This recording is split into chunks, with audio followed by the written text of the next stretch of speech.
সবাইকে নতুন ভিডিওতে স্বাগতম। আরেকটি ছোট্ট ভিডিও নিয়ে চলে আসলাম আপনাদের মাঝে। আশা করছি সবার ভালো লাগবে। আজকে পহেলা বৈশাখ, সবাইকে নতুন বছরের শুভেচ্ছা জানিয়ে শুরু করেছি। আজকে সকাল সকাল আমরা ভর্তা তৈরি করব।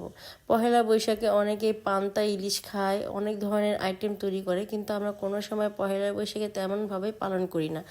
আজকেও পালন তেমনভাবে করা হয়নি। আমরা যেহেতু সবসময় নাস্তা তৈরি করি, সেই হিসাবে আজকেও নাস্তা তৈরি করতে এসেছি। গরম গরম ভাত রান্না করেছি, আর সাথে ছিল দুই ধরনের ভর্তা, ডালের ভর্তা আর আলুর ভর্তা। ডাল সেদ্ধ বসিয়ে দিয়েছি, আলু সেদ্ধ করে নিয়েছি, ভাত হয়ে গিয়েছে। এখন মরিচ ভেজে নিলাম। এই তো আলুগুলো এখানে সেদ্ধ করে নেওয়া হয়েছে, এগুলো পরিষ্কার করে তারপর আমি ডিম ভেজে নিতে এসেছি। ডিম ভেজে তারপর ভর্তাগুলো তৈরি করে নেব। এখানে আমরা বাসায় আজকে 7-8 জন মানুষ ছিলাম। সবার জন্য এখন ডিম ভেজে নেব, আর সাথে দুই ধরনের ভর্তা আর ভাত। এই দিয়েই সকালের নাস্তা করব। আর এইভাবে আমরা পহেলা বৈশাখ আজকে পালন করছি।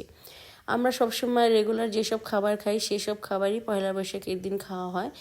মাঝে মধ্যে 2-1 বার হয়তো বা আমরা পান্তা ইলিশ খেয়েছি, কিন্তু সবসময় আমরা এইভাবেই সাধারণভাবে পালন করে থাকি। আমরা পহেলা বৈশাখ বা শবে বরাত এগুলো কিছুই উদযাপন করি না। আমার শাশুড়ি মা বলে এগুলো নাকি হিন্দুদের নিয়ম কানুন, সেজন্য আমরা এগুলো একটু অ্যাভয়েড করারই চেষ্টা করি। হালকা পাতলা একটু রান্না করছি, সেগুলোই আপনাদের সাথে শেয়ার করলাম। আমরা কিন্তু ঈদের মধ্যে অনেক বেশি আনন্দ করি, অনেক খাবার তৈরি করি, কিন্তু পহেলা বৈশাখ, শবে বরাত এগুলোর মধ্যে আমরা তেমন কোনো কিছুই তৈরি করি না। সাধারণ যেই খাবারগুলো বাসায় থাকে সেগুলোই আমরা খেয়ে থাকি। আর আজকে যেহেতু পহেলা বৈশাখ, সেই হিসেবে আমি কিছু মাটির প্লেট নামিয়ে নিয়েছি। আমাদের অনেক মাটির প্লেট আছে, কিছু নামিয়ে নিলাম। আজকে সবাই মাটির প্লেটে খাবার খাবো, এটাই আমাদের পহেলা বৈশাখ পালন। যেই খাবারই খাই না কেন, মাটির প্লেটে খেলে একটু বাঙালি বাঙালি ভাব আসে, সেজন্য আজকে মাটির প্লেট নিয়ে নিলাম। আর এখানে অনেকগুলো পেঁয়াজ আর শুকনা মরিচ নিয়ে নিলাম, ভালো করে মাখিয়ে নেব। তারপর এখানে আমি আলু ভর্তা আর ডালের ভর্তা তৈরি করে নেব। আর গরম গরম ভাত আর ভর্তা দিয়ে সকালের নাস্তাটা কিন্তু অনেক বেশি মজার হয়। আমরা মাঝে মধ্যে এমন ভর্তা ভাত করে থাকি। আমরা রুটিও খাই, আবার এই ভর্তা ভাতও খেয়ে থাকি, সব কিছু মিলিয়ে ঝিলিয়েই খাওয়া হয়। আজকে আমরা ভর্তা ভাত তৈরি করব, সেই জন্য সকাল সকাল রান্নাঘরে চলে এসেছি আর সব কিছু রেডি করে নিয়েছি।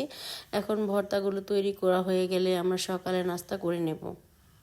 আমি একসাথে দুই ভর্তা আর পেঁয়াজ রেডি করে নিয়েছি। এখন দুই ধরনের ভর্তা তৈরি করে নেব। প্রথমে আলু ভর্তাগুলো তৈরি করব, তারপর আমি ডালের ভর্তা তৈরি করব। আর আলুর ভর্তা আমাদের বাড়িতে সবাই অনেক বেশি পছন্দ করে, সেজন্য একটু বেশি করে আলু ভর্তা তৈরি করি। বিশেষ করে আমার বড় ছেলে আলু ভর্তা হলে কিন্তু ও আর কোনো মাছের তরকারি নেয় না, এগুলো দিয়ে ভাত খেয়ে ফেলে। এই তো আলু ভর্তা রেডি হয়ে গিয়েছে, এরপর আমি ডালের ভর্তাগুলো তৈরি করে নেব।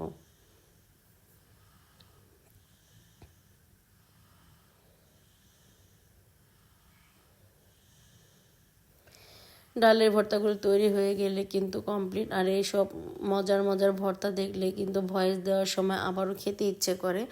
আর এখন ভয়েস দিচ্ছে আর আমার খেতে আরও ইচ্ছে করছে। এখানে আপনাদের ভাই সবাইকে খাবার বেড়ে দিচ্ছে, আর সবাই খাবার খেয়ে নিচ্ছে, সাথে কিন্তু আমিও খাবারটা খেয়ে নিচ্ছি। গরম গরম ডিম ভাজা, দুই ধরনের ভর্তা আর গরম গরম ভাত দিয়ে পহেলা বৈশাখ উদযাপন করলাম। খেতে কিন্তু বেশ ভালোই লাগছিল আমাদের। আপনারা কি দিয়ে পহেলা বৈশাখ উদযাপন করলেন অবশ্যই কমেন্ট করে জানাবেন।